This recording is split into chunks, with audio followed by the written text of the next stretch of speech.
Hello and welcome to BrushMyQuant channel.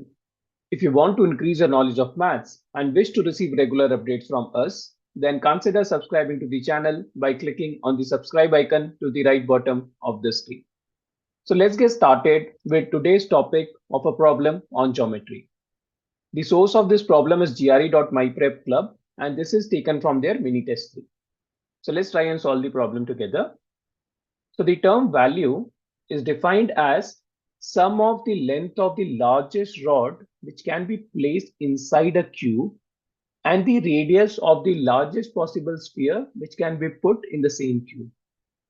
And we need to find the value of the cube of side 4 units and quantity B is given as 8.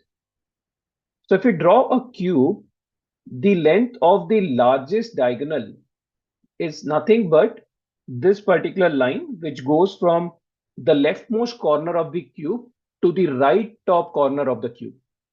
And the value of this can be found by square root of side square plus side square plus side square, which becomes side root 3. And for the second part, when you have a cube, the largest sphere which can be fit in the cube will actually have the same diameter as the side of the cube. So that means diameter, which is 2 times radius, will be equal to the side, or radius will be equal to side by 2.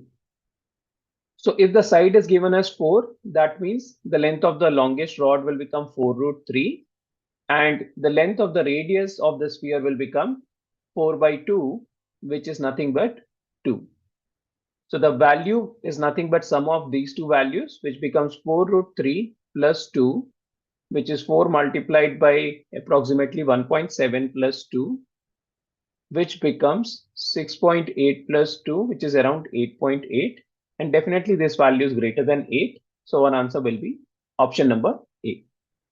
Hope you are able to understand how to solve the problem, and we look forward to sharing more videos with you next week.